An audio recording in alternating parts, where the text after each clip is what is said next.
This is a tutorial video over your upcoming test made by Tim and Josh Hammer. You will first, I hope you know, how to take mass and turn it into the number of moles by using the mole mass, and how to take the number of moles and turning them into the number of atoms by using Avogadro's numbers and back around the other way also. You also should know by now the normal value measurements such as milliliters, liters, cubic centimeters, and cubic meters. And you should also know the mass measurements, which is milligrams, grams, kilograms, and metric tons, but you won't see that one very often. Okay, now we're going to be learning about percent by mass, percent by volume. You should already have learned this. It's just a rerun. Basically, percent by mass is mass of solute over mass of solution times 100 gives you your percentage. Same is for volume, but you're using volume instead of mass. So basically, if you have 2 grams of NaClO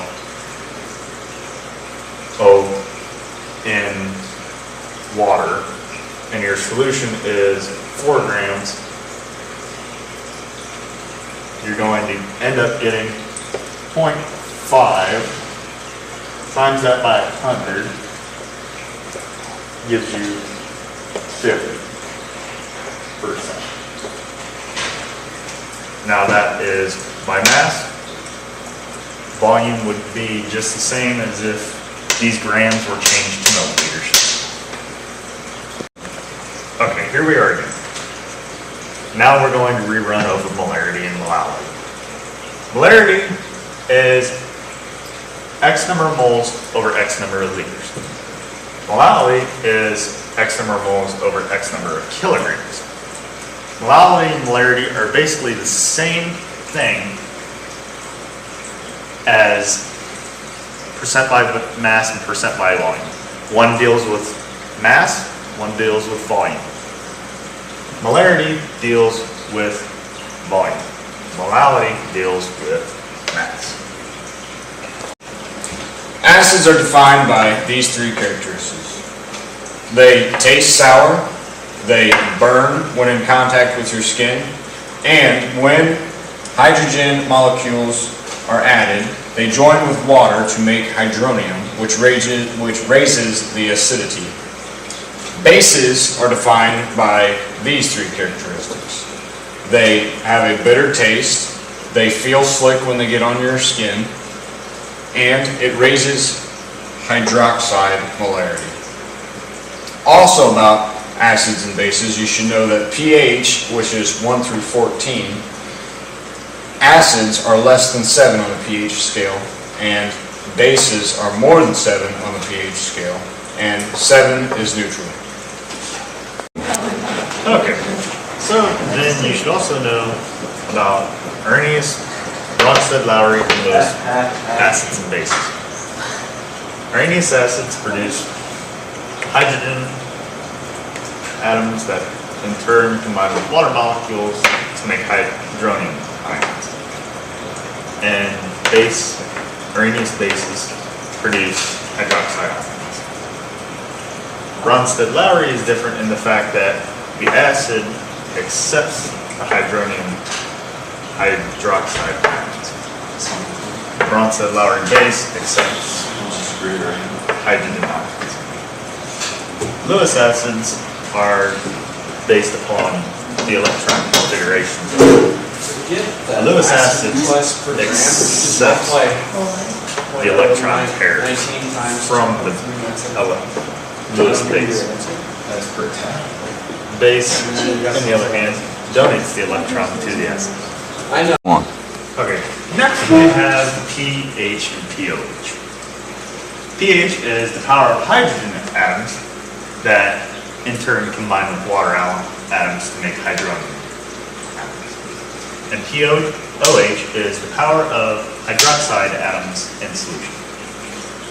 Now you may ask, what is up with this hydronium and hydroxide? mixture. Well, what it is water molecules constantly change between these two atoms. Hydrogen atoms jump back and forth between these. And basically, what it is the constant ionization of water, Kw, is 1 times 10 to the negative 40. Now, this 14 comes into effect very heavily.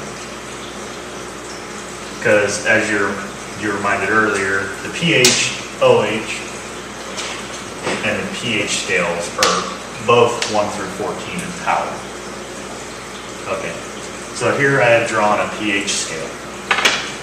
And basically what it is down by 1, this is very acidic. And it means that hydronium atoms are more plentiful than hydroxide atoms. Here at 7, dead center, neutral, they're equal. You have equal numbers. This is usually pure water. And then down here you have basic, with hydroxide atoms being more plentiful than hydronium atoms.